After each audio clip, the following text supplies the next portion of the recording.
Hello, my friends. Amberlynn just uploaded her weigh-in, and it says, "I feel so defeated." So it looks like we are in the indignation portion of the Amberlynn cycle. She has started doing mukbangs. Now, this is a little old, so it's not completely accurate, but it's pretty close. If you saw my last video, she is uploading just full-fledged feeder content mukbangs over on TikTok. Now, this first one was all kind of vegetables and, healthier options, but it was a shitload, and she was euphoric throughout the whole thing, and she was just so happy to be able to eat on camera again. And also, she was doing torrid hauls, and here you go, torrid hauls is right here. And this episode being called "I Feel So Defeated," right here it says, "I'm just being honest, completely raw or real with you guys," and that's kind of what she's doing. So yeah, we are hard in the indignation portion of the Amberlynn's YouTube content cycle of futility. So let's just see why she feels so defeated. If you'd like to like and subscribe, that would literally be hectic. I'm not gonna lie. Hey guys, so welcome to my weigh-in. I am getting around to filming this pretty late at night. I already did my live stream and everything, and usually by my Tuesday live stream, I've already had this filmed, edited, and scheduled to go up for the next day, but I'm not feeling the greatest, and I'm gonna tell you the reason why in this video, so let's just get straight to it. First, we're gonna start off with the 5 questions that I do every weigh-in video, and where I get those is Instagram. So once a week I go on there and I say, ask me any weight, health, food related questions. She gets them on Instagram from herself. Maybe she's making sock accounts and posting them over there, but I doubt it. I think she just makes these up. What makes you say that the eating scenes in My 600-Pound Life are exaggerated and not real? So they are exaggerated some, I guess. There have been several people that were on My 600-Pound Life that have said that kind of first part of the episode where they're talking about their childhood trauma and, it's showing all the places they go to eat and all their favorite foods and stuff. They're saying that the producers would just not only allow them to eat whatever they wanted, but sort of encourage them to get more than they normally would. But who is asking this to Amberlynn Reid? Because she did say this at one point on one of her videos, but I don't think anybody cared that much enough to ask her. And why would she pick this question? What makes you say that the eating scenes in 600-Pound Life are exaggerated and not real? So I said that in a past weigh-in video because it's true. I've actually been contacted by multiple people who have been in 600-Pound Life, and I myself have contacted a couple people myself. No, she hasn't. Oh my God, that is so stupid. No, she hasn't. You can just Google it. They have said it in several interviews. This is so stupid. This is such bullshit. And I'm also actually pretty good friends with 2 people who have been on shows like that, and they do exaggerate those scenes, especially in 600-Pound Life. And I only know that because people who have been on 600-Pound Life have told me that personally. Plus, I'm also someone who is over 500 pounds. I was almost 600 pounds at one point. Why do you think people freak out about this? That has nothing to do with it. Her weight has nothing to do with what happened on that show. But like I said, it's just common knowledge. You can just look it up. People have come out and talked about their terrible experiences on My 600-Pound Life. And that's a pretty common thing that they talk about, is how the producers just sort of push them into eating more food than they normally would, or just allow them to eat whatever they want, Why do you think people freak out about the size of a 20-piece nugget, but will order a 10-piece with a large fry and act like that is any better? Good point, good point. Oh, yeah. Yeah, she just happened to be asked this on Instagram. Somebody, a supporter, was like, why do you think people are coming for you for the 20-piece nuggets? They're crazy. You're awesome. We love you so much. We just leave Amber alone. God, shut up. Nobody asked this. So just FYI, a 10-piece nugget is 410 calories and a medium fry is 378. So the total is 788. A 20-piece nugget is 890. So it is 100 calories more for a 20-piece nugget than the other, which in the grand scheme of things isn't that big a deal. But the point is, you shouldn't be ordering a 20-piece nugget whether you order fries or not, right? If you're on a weight loss journey, you should just be ordering a 10-piece nugget at most, and that's it. I think just like hearing a 20-piece nugget, it's like, whoa, that's crazy. But when you do the calories for a 20-piece nugget versus like a regular meal that you can get at McDonald's, which is a 10-piece nugget with a large fry, it's about the same calories. There's a little bit more calories in the nugget. Okay, so maybe I'm wrong, but generally speaking, if I ever eat McDonald's, which is rare, but if I order a 10-piece nugget, I get medium fries. Like, she is assuming that everybody gets large fries because that's what she would do.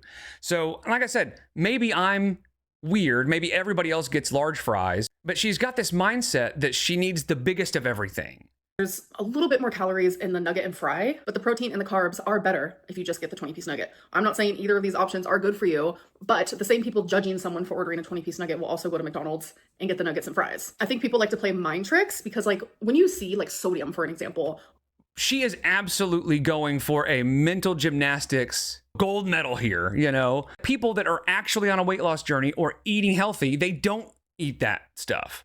That's what you should be doing. If you are on a weight loss journey, you should not be eating a 20-piece nugget or a 10-piece nugget and fries. On nutrition labels, you don't really think about your own sodium consumption. I see so many people telling me, oh my God, Amberlynn, like that's so much sodium in that ramen that you're eating, blah, blah, blah. But the same people will make rice-a-roni for them and their family, not realizing that that also has a lot of sodium. Or even just like a can of corn, they add sodium to these things. And this is why she's never going to lose weight, is because even when people are like, hey, maybe you shouldn't eat this stuff, her answer is, yeah, but everybody else. Everybody else. So I don't care. I don't care what you say. Everybody else is doing it, so I'm going to do whatever I want. She will find any excuse. Americans just eat a lot of sodium without even realizing it. Have you thought about asking ChatGPT how many calories you should eat to lose weight? So I never thought about it, so I decided to do it. And when I... Nobody is asking these questions. Oh my God. That may be the dumbest question that she has ever pretended to get from somebody. I did do it. It prompted me. It was like, can you tell me a bit about yourself? Can you tell me like age, weight, height, any medical things that could be wrong with you? And I like that aspect because like when you try to do these like metabolic rate things online, it literally just asks for your height, your gender, and your weight. And it's like, no, there's more to it. So I thought that was cool that ChatGPT actually asked for that. So here's the screenshot. And as you can see, ChatGPT thinks that I should eat anywhere between 2,200 and 2,400, which is something I've always said. And it literally shows the reason why I should be eating at this lower limit. So this is why she pretends to get this question. She decided to ask ChatGPT probably just specific questions just to get those numbers. I'm on ChatGPT. I typed in how many calories do I need to eat to lose weight, okay? And it just tells me to lose weight, you need to eat fewer calories than your body burns. It says, want me to calculate your target calories? Just tell me your age, sex, height, etc., etc. So I'm going to do it as though I'm her. Age 34, height 5'4", I think. Isn't that right? About 5'4"? I don't know. Weight 520, sedentary for sure. And goal, let's say, so just given that information, it tells me 3,047 calories per day. Okay. Now, she's claiming that it asked for any kind of health problems you have and stuff like that. I have not been asked that. So let's ask the question again. Okay, now it says, how many calories do I need to eat to lose weight if I have lipolymphedema? And basically what ChatGPT did was take all the information I had already given it, so the height, weight, sex, all that, and then said, would you like for me to recalculate that with the new information? And I said, yes. So it still has all the information that would be Amberlynn, and then we just added lipo or lipolymphedema on top of that. Maintenance would be 3,650 a day with a moderate calorie deficit. Is that the target range is 26 to 2,900 calories per day. So she doesn't show what she asked ChatGPT, right? She shows the answer. And then she just expects us to trust that she gave the correct information. It's still less than I would have thought, but it's still about 3,000 calories, right? And maintenance is 3,650 a day. So she's eating more than that because she's gaining weight. And it says, important, stay hydrated, prioritize protein and fiber. And it should say prioritize avoiding carbs, but whatever, it's fine. And then it explains what lipolymphedema is, which the correct term for what she has is lipolymphedema or lipolymphedema because she has both. But I'm guessing she's never actually been diagnosed with both of them, or she would know that. She may have been diagnosed with one or the other, but her doctor would have told her it's lipolymphedema. But I am still surprised it's only 2,900 calories per day, but it's still more than she said. And 2,400, which is something I've always said. And it literally shows the reason why I should be eating at this lower limit, such as weight loss is slower for me due to the lipedema and the lymphedema and how that fluid retention shows up on the scale a lot, which I've also said to you guys. Pretty much everything that ChatGPT says in the screenshot is exactly what I've said. Like how my metabolism is a lot slower due to hysterectomy. It's also slower due to me having no estrogen in my body. But we can see what you're eating, right? People with lipolymphedema have lost weight and they can lose weight. It is a little bit more tricky, but with the proper diet, it's really not that bad. I've talked to several people that have it, and they have said, once I cut out a bunch of carbs and really focused on protein and fiber, it has been night and day. She doesn't want the solutions, she wants the excuses. Slower because I went through menopause, and it's slower because of the years of yo-yo dieting. If you continue to like make your calories super low, lower than they need to be, that'll continue to mess with your metabolic rate. And then I got curious because there's lovely rumors always floating around that I should be eating like 10,000 calories a day to maintain my weight. That is wild and so off base and untrue. Yeah, no, I've never said nearly that much, and I don't think most people do. Most people are saying it's like 4,000 or 5,000 calories, which is still pretty high. So I think there are days that she eats like 5,000 calories, 4,000 or 5,000 calories. But then I think there are days that she eats like, 3,000 calories or so. I think she fluctuates quite a bit. But on average, I would guess she probably eats between 3,000 and 4,000 calories a day. Like, I know that, like, already, like, as a person, that's not true. But I was like, you know what? ChatGPT has never been wrong for me. So I'm curious. I was like, ChatGPT, how many calories do I need for myself to maintain the weight that I'm at? ChatGPT confirms the misconceptions are not real. Okay. So let's just see if she shows us the question that she asked ChatGPT. I need between 3,200 to 3,400, which is actually really easy for me. Like, eating that is very easy for someone my size. And it's actually pretty easy to do without even realizing it. And for some reason, people... So our answer was 3,600-ish, 3,658. So it's still off, but not by much. She's claiming 3,200 to 3,400. So, I mean, it's still not correct or not the same as what we got. She said 515 pounds, which she's not 515 pounds. 5 pounds isn't going to make that much difference. People just don't want to believe that. I don't understand why, but like, I'm living proof because I am my person. I am like in my body, I am me. And I'm just sharing that based on my experiences. How often do you grocery shop? So I'll either go every week or bi-weekly. So sometimes I'll skip a week, but definitely only once a week. She keeps saying I go once a week or bi-weekly, but I don't think she goes very often at all. I think she usually gets her groceries delivered. In fact, I would say 99% of the time she gets her groceries delivered. Is your new friend a caretaker because you are so big? Y'all, the goalpost has absolutely moved. Like, it's ridiculous. So at first I would talk about my friend in my videos. So this is what's happening here. She hears people say, hey, is this the new caretaker? Hey, did you hear that voice in her last video? Could that be the new caretaker? And it's a joke. We have dubbed whoever Amber's new girlfriend is or will be caretaker, because Beck was a caretaker and Jade was a caretaker and Emily was probably a caretaker. So we have just sort of decided that's the nickname of whoever dates Amberlynn. And she takes that as, is your new friend your caretaker because you're so big? Like, at this point, caretaker and girlfriend are interchangeable. Some people be like, oh my God, she's imaginary, or oh my God, like Amberlynn's making up this friend. And now that you guys have heard her voice in my videos, the goalpost has moved and now it's a caretaker. Like, stop with the fat phobia. I understand that she's missing the point. This clearly shows that she's asking herself these questions, because that is not what anybody asked on Instagram. At best, somebody asked, ooh, could this be the new caretaker? And she ran with that. But nobody specifically asked her, is this person a caretaker? She just doesn't understand that it's just a nickname. Really large, but I live by myself. No one comes in my apartment. Like, not even my mom. Every time we hang out, we're always hanging out like outside my apartment, going and doing things and spending time out. I don't need a caretaker. I don't need anyone to help me with anything. Yes, I don't drive. I'm fully aware. But when it comes to things that... Then you do. You need somebody to help you basically with anything outside your apartment. Of course, nowadays you can order almost anything. So she can pretty much function inside her apartment, but that just means she's a hermit, right? She goes out to bingo and that's about it. And she's 34, you guys. That's just sad. People are assuming due to the fat shaming, I don't need anyone. I take care of everything myself. I do not have a caretaker, and I have never had a caretaker, and I will never have a caretaker. My friend... First of all, you have had a caretaker. Beck was absolutely 100% your caretaker. But I just think it's so funny that it's fat shaming. This is a great opportunity to play the victim, you guys. She's not going to pass it up. Friend is my friend because it is someone that I met in person and I realized I clicked with. I enjoy being around her and vice versa. We laugh, we have fun, we share the same hobbies, like literally just a friend. And this is like also another reason why my friends or anyone in my life will never be on camera again. Yes, you'll see my mom here and there, but that is it. She met this person apparently at bingo. So just think about how weird it is that this person who is her age just happens to be going to bingo like by herself.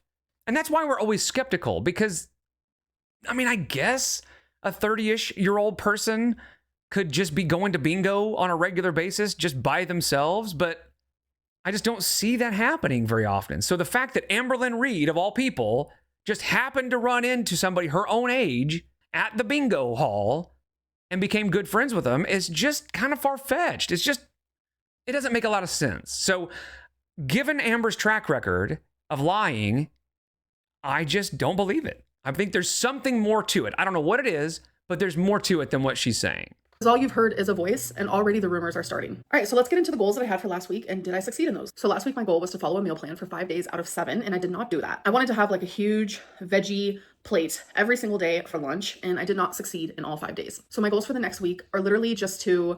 So I wonder what she actually ate in those times that she did not succeed, you know? So my goals for the next week are literally just to win over this like defeat that I feel inside of me. Right now, I literally... That's a good goal to have. Very specific, you know? Just win over this defeat that I feel. And I guess she's saying that she feels defeated because she didn't hit her other arbitrary goal of eating her meal plan for 5 days. I just feel that defeat feeling. I am having emotions that I feel right before I give up. I want to beat the feeling more times than I don't. And then I also want to start drinking 3 water bottles a day instead of just 2. All right, so now let's talk about how my week went. So I was doing... She said, I'm starting to feel those feelings that I usually feel right before I give up. You are in a constant state of give up because she just has never stuck to anything. The only thing she's ever actually completed in her life and actually seen it through to the end are Legos. Doing pretty decent. I was staying below the 3,400 calories that Noom wants me to eat. I was definitely eating in moderation, so I was allowing myself to have like the unhealthy things, but also inviting a bunch of like fruits and vegetables and healthier foods into my diet. The language that she's using is a little weird. She said I was inviting fruits and vegetables into my diet. She just overcomplicates things so much. I think she feels like it needs to be complicated to work, I guess. There was one day where I overate and I chose like the most horrific foods that day because, like I said, we are not perfect over here. Like if I woke up one day and I came on here and I was like, you guys, I've been perfect for a full year, it'd be bullshit because it's not possible. So this is where things get hecticana. Ew. Also, I just don't understand how she has not figured out that she needs help, that she doesn't know everything. She is convinced that she just knows everything there is to know about losing weight. How does she still think that at this point? I don't think... Okay, so here's the thing.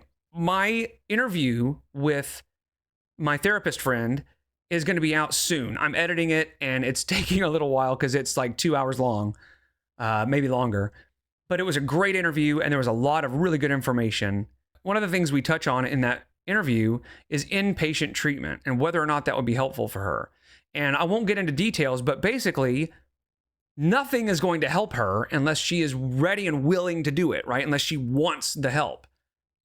But I think she could do it with outpatient. I think if she really saw a therapist, if she really saw a specialist, even an outpatient, if she really wanted to lose weight, she could. But she still needs help. But she's never going to get to that point. She just isn't. She is so caught up and so determined to find excuses that that's all she's ever going to do. A few days ago, I mean, I'm telling you, it was storming really bad. It was flooding. There was flood warnings. It was really, really bad. And I was out with my mom, and I didn't realize when I got home that the flood was going to be near me. So to get into my apartment, which was literally the only way to get into my apartment, I had to step and walk in water that literally like went up to the middle of my calf. I was pissed about it, obviously. Like I have lymphedema and lipedema, and my skin and my body is just really sensitive to things. So I was soaking wet. My pants were soaking wet. My legs were soaking wet. My shoes were soaking wet. Came home, I showered. I sadly woke up the next day with cellulitis. So there's 2 versions of cellulitis. There is version 1 where I get all of like the physical like symptoms, red, painful, like you can tell there's like a massive infection. But then I also get the shivers and I get 103 temperature. She thought for a long time for that excuse with the flood waters. She just doesn't clean herself properly. That's why she gets cellulitis. So yeah, it says, yes, poor hygiene can contribute to the development of cellulitis. If it were anybody else, I would feel like I was nitpicking, but we know Amberlynn lies about basically everything.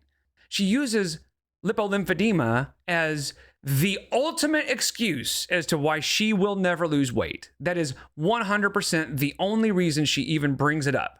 But the bottom line is, if she really wanted to lose weight, even with the edemas, she could just make some simple changes to her diet and she could do very well. But we all know that she loves being able to use the edemas as an excuse. So that's just not going to happen. And I looked up, was there flooding in Oklahoma City last week or over the weekend? So there were severe storms in Oklahoma City, for sure. In fact, a lot of Oklahoma and Texas over the weekend, there was a lot of severe storms. But the only place that I could find any news about flooding was in Moore, which is 25 miles south. So I feel like I'm just constantly trying to find the lie in everything she says. But she lies so much that basically everything she says, there is likely a lie in it somewhere, right? She's never telling the full truth. So she probably did get cellulitis, but the story of the flood water and stuff, I don't know, man. That seems pretty convoluted, and I don't know, maybe she actually did, and bacteria from the rainwater and stuff got into a cut on her leg or something like that. But I think it's more likely just from poor hygiene. She knows that if she says she has cellulitis, everybody's first thought is, oh, she's not cleaning her legs or she's got poor hygiene. So she knows she's got to come up with some reason for it. There is version 1 where I get all of like the physical leg symptoms. Red, painful, like you can tell there's like a massive infection. But then I also get the shivers and I get 103 temperature. I have diarrhea. I can't eat for days on end. And I lose a bunch of weight doing that. Or there's B. Well, isn't that just so unlucky? She just happened to get the cellulitis version B that she doesn't get to lose a bunch of weight while she's doing it. So she has to suffer through it, and she doesn't even get to lose, 5 pounds that she would gain back anyway once it's over. I still get the leg is red. The leg is painful. You can tell that there is an infection. And I really just feel general malaise. Like I don't have any of those other puking fever symptoms. That's where I'm at here. In both of these areas, A and B, I swell a lot. Obviously, it's a really bad infection. So I got cellulitis from walking in the dirty water from the flood, which is really freaking unfortunate. And a part of me knew that was going to happen. That's why I immediately came home and showered. But when you have lipedema and lymphedema, your lymphatic system does not flow. And here's the thing. Even if she came home and showered, how does she wash her legs? I guess with a loofah stick, but she can't really bend over and really get them. I don't know, man. I think it's just poor hygiene. But either way, her weight is the problem. Flow the same. So that already makes it to where it's harder to fight infections. No matter how much you bathe, no matter how much you clean yourself. There you go. She doesn't want you to think that it's because she just has poor hygiene, which is more than likely the case. And the fact that she said, no matter how many times you bathe, she's like, I bathe all the time, you guys. I live in the shower. My middle name is Bathing. So, yeah, thou doth protest a tad too much.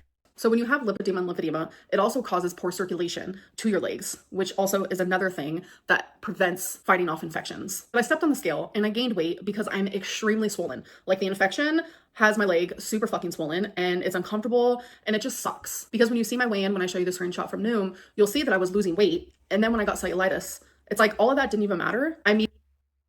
All of this was just an excuse for why she gained weight. This is why she's never going to lose weight. Because again, she's not looking for the solution. She's looking for excuses. Immediately gained in fluid retention from the swelling. It sucks. I feel defeated because it's I know it's not my fault. And after I heal, I don't know why, but when I saw the title, I feel so defeated, there was just this, I guess, innate instinct for me to translate that as she felt like she did something wrong. She messed up and she is mad at herself for messing up on her diet or something like that. But no, it's not her fault. She feels defeated and it's not her fault because it never is, nothing ever is. I genuinely I want to switch things up a bit and I want to start feeling motivated and inspired in a different way because I feel I've just been in this weird lull. I don't know. It could be just the fact that I'm literally fighting an infection. I'm currently on antibiotics. I feel like absolute shit. Well, it could be that you just do nothing all day long. It's hard to not be in a lull when your day is filled with just doom scrolling and eating all day. She's never going to be inspired or anything if she doesn't actually do something. But let's just get into it. Last week I was 517. This week I'm 521.6. And it's like, this is such a pointless weigh-in because it's not. And notice she put in 515 for her Chat GPT starting weight. Now, is that 5 or 6 pounds going to make that much difference? Not in the grand scheme of things, but still, it just shows that she's not completely honest. Even when she's being honest, she's not honest.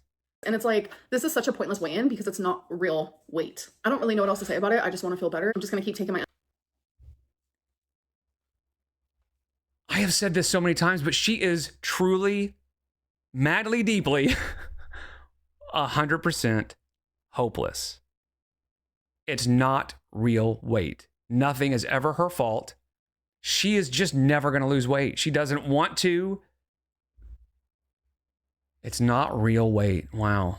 I'm not surprised, but I'm shocked at how stupid that is. It's not real weight, you guys. It never is real weight. It's always water weight or swelling weight.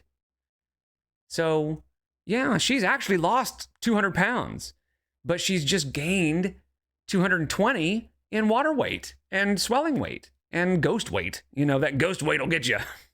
Antibiotics. I'm going to try to be successful in my goals and just continue pushing forward. Anyways, wait, she went to the doctor to get antibiotics and she didn't say something about it.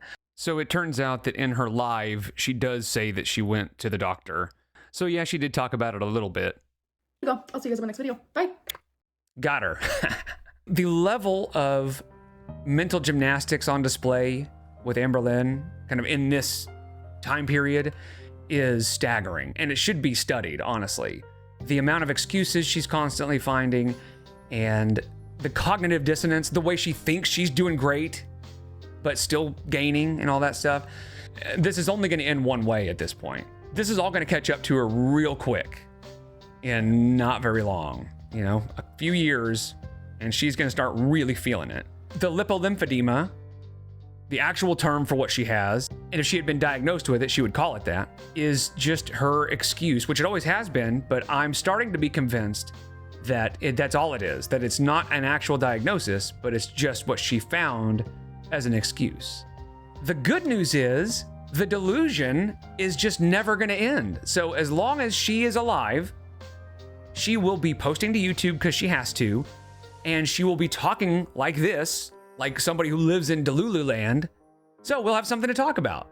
Anyway, I appreciate you guys. I'll see you in the next one. Take care.